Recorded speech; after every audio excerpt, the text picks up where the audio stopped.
Hi dear friends, welcome to AIMS Creative Channel. ഞാൻ ഇന്ന് പറയാൻ ഉദ്ദേശിക്കുന്നത് റിവിറ്റിലെ ഒരു ഓപ്ഷനായ DWF മാർക്കപ്പ് അതിൻ്റെ ഫങ്ഷനാലിറ്റിയും അതെങ്ങനെയാണ് ഉപയോഗിക്കുന്നതും എന്നതിനെക്കുറിച്ചാണ്. അപ്പോൾ നമുക്കതിൻ്റെ ഡീറ്റെയിൽ ആയിട്ട് പോകാം. ആദ്യമായി ഞാനൊരു റിവിറ്റിലൊരു ഷീറ്റ് ഓപ്പൺ ചെയ്ത് വെച്ചിട്ടുണ്ട്. അതിനെ DWF ആയി എക്സ്പോർട്ട് ചെയ്യുന്നു. എക്സ്പോർട്ട് മെനുവിൽ പോയി കഴിഞ്ഞാൽ എക്സ്പോർട്ട് ഓപ്ഷൻ കിട്ടും. അതിൽ DWF ഓപ്ഷൻ എടുത്തു. അതിൻ്റെ DWF പ്രോപ്പർട്ടീസ് എടുത്തു. ഞാൻ അതിൻ്റെ ഷീറ്റ് സൈസും കാര്യങ്ങളും നോക്കി യൂസ് ഷീറ്റ് സൈസ്, അതായത് റിവിറ്റിൽ എന്താണോ ഷീറ്റ് സൈസ് അത് തന്നെ മതി. എനിക്ക് സെൻറ്ററാക്കി ഹൈഡ് അൺറെഫറൻസ്ഡ് വ്യൂ ടാഗ്സ്, എനിക്ക് റെഫറൻസ് ചെയ്യാത്ത വ്യൂ ടാഗ്സ് ഷീറ്റിൽ വേണ്ട. അപ്പോൾ ജസ്റ്റ് കളറും ബ്ലാക്ക് ആൻഡ് വൈറ്റ് അതുപോലെ തന്നെ പെട്ടെന്ന് എക്സ്പോർട്ടായി കിട്ടുന്നതിൻ്റെ ലോ കൊടുത്തു. ഓക്കെ, പോർട്രൈറ്റ് ഓക്കെ കൊടുത്തു. നെക്സ്റ്റ്. അതിനുശേഷം ഇവിടെ ഞാനൊരു ഫോൾഡറോട്ട് അത് സേവ് ചെയ്യുന്നു. ഒന്നുകിൽ ഓട്ടോമാറ്റിക് കൊടുക്കാം. അപ്പോൾ നമുക്കതിൻ്റെ ഷീറ്റ് സൈസ്, ഷീറ്റിൻ്റെ നമ്മൾ ഷീറ്റ് നമ്പർ എന്താണോ കൊടുത്തത് അതിവിടെ അതേപോലെ തന്നെ കിട്ടും. അതുപോലെ DWF X അല്ലെങ്കിൽ DWF ആയി സേവ് ചെയ്യാം. ഞാൻ DWF X കൊടുത്തു. ഓക്കെ, അതേ പേരിലൊരു ഫയലുണ്ട്, അപ്പോൾ അതുകൊണ്ട് യെസ് കൊടുത്തു. ഞാൻ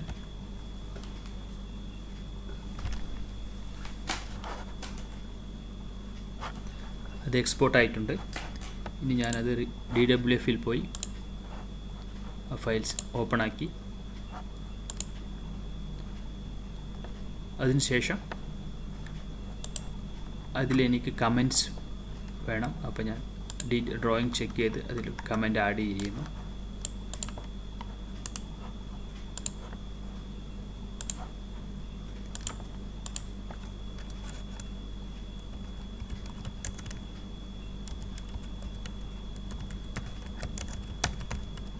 കോളം ഡീറ്റെയിൽ എന്നാക്കണം. എനിക്ക് ഇവിടെ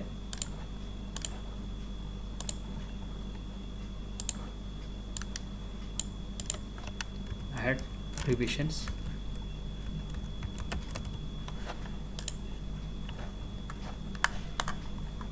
ഇനി എനിക്ക്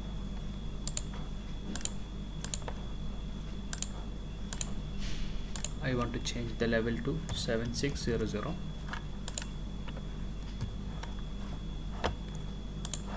അതുപോലെ തന്നെ ഇത്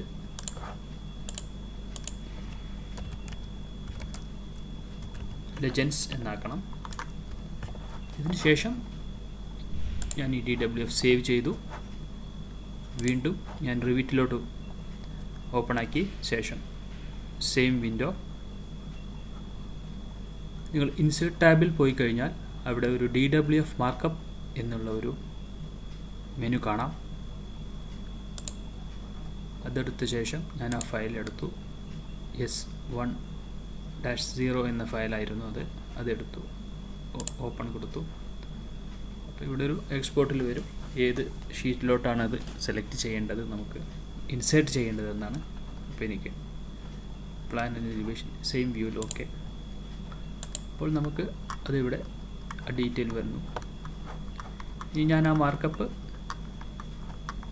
ഒരു ഡ്രാഫ്റ്ററോ അല്ലെങ്കിൽ ഡിസൈനറോ ആ മാർക്കപ്പ് ചേഞ്ച് ചെയ്യാൻ സ്റ്റാർട്ട് ചെയ്തു. അപ്പോൾ പറഞ്ഞ പോലെ ഞാൻ ഇത് കോളം ഡീറ്റെയിൽ ആക്കി. ഇതിന് ശേഷം ഈ മാർക്കപ്പ് ഞാൻ ജസ്റ്റ് ഇവിടെ ഇതിൻ്റെ സ്റ്റാറ്റസ് ഉണ്ട്. ഇതിൻ്റെ പ്രോപ്പർട്ടീസ് പോയി കഴിഞ്ഞാൽ അതിൻ്റെ സ്റ്റാറ്റസ് കാണാൻ പറ്റും നിങ്ങൾക്ക്. അവിടെ ഡൺ എന്നാക്കി. കൂടാണ്ട് ഇവിടെ റിവിഷനാണ്. അപ്പോൾ എനിക്കിത് ക്ലിയർ അല്ല, കാരണം റിവിഷൻ ഡേറ്റ് ക്ലിയർ ആയിട്ട് മെൻഷൻ ചെയ്തിട്ടില്ല. അപ്പോൾ ഞാനിത് രണ്ടും എടുത്തിട്ട് ഇവിടെ എടുത്തു. ക്വസ്റ്റ്യൻ കൊടുത്തു. ഇവിടെ ഈ ക്വസ്റ്റ്യൻ കൊടുത്ത ശേഷം ഇവിടെ നോട്ട്സ് ഉണ്ട്. ആ നോട്ട്സിൽ ഞാൻ ആഡ് ചെയ്തു. Please mention date. അടുത്ത ഇവിടെയുണ്ട് സിമ്പിൾ ലെജൻഡാണ്. അത് ഇവിടെ ഞാൻ യെസ് എന്ന് കൊടുത്തു.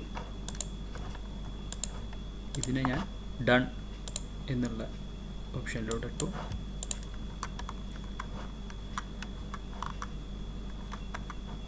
ഇത് 7.6 ആക്കണം. അപ്പോൾ എനിക്കൊരു ഡൗട്ടാണിത്, ഇനി വല്ല വേറെ ഏതെങ്കിലും ആർക്കിടെക്ചറുമായിട്ട് കോർഡിനേഷൻ ചെയ്തിട്ടുണ്ടോ അല്ലെങ്കിൽ ഏതെങ്കിലും MEP സർവീസുമായിട്ട് ഇഷ്യൂ ഉണ്ടോ എന്നുള്ളതിന് പകരം അപ്പോൾ ഞാനിവിടെ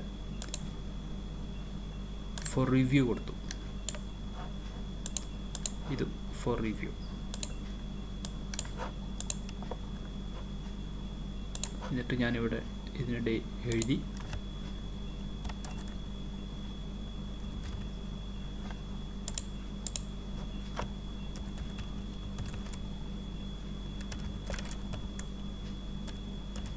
ചെക്ക് എഴുതി കൊടുത്തു. വീണ്ടും ഞാനിതിനെ ഈ ഫയലിനെ എക്സ്പോർട്ട് ചെയ്തു. ഇതിൻ്റെ റിവിഷൻസും ഇതിൻ്റെ കറക്ഷൻസൊക്കെ കഴിഞ്ഞ ശേഷം ഞാൻ വീണ്ടും എക്സ്പോർട്ട് ചെയ്തു. എനിക്ക് സെയിം സെറ്റപ്പാണ് തന്നെയാണ് വേണ്ടത്. അതെല്ലാം ഞാൻ ചെക്ക് ചെയ്തു, ഓക്കെ കൊടുത്തു. ഷീറ്റ്സ് നെക്സ്റ്റ് കൊടുത്തു. ഇവിടെ ഈ ഓട്ടോമാറ്റിക്കിന് പകരം ഞാനിവിടെ മാനുവൽ കൊടുത്തിട്ട് യെസ് ഡാഷ്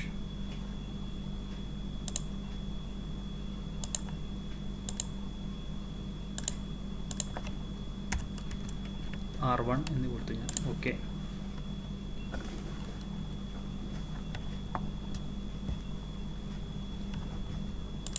അത് എക്സ്പോർട്ട് ആയിട്ടുണ്ട്. ഇനി ഞാനിത് വീണ്ടും ആ ഫയൽ ഞാൻ ഓപ്പൺ ആക്കുന്നു, R1 എന്ന ഫയൽ.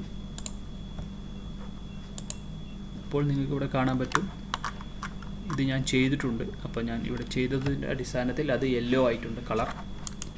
നിങ്ങൾക്ക് ചെക്ക് ചെയ്യാം. ഈ ക്ലൗഡിൽ നിന്ന് സെലക്ട് ചെയ്ത് ചെക്ക് ചെയ്ത് കഴിഞ്ഞാൽ സ്റ്റാറ്റസ് ഡൺ.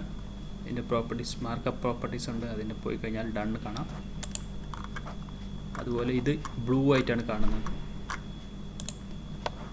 അതിനിവിടെ ക്വസ്റ്റ്യൻ കാണാം.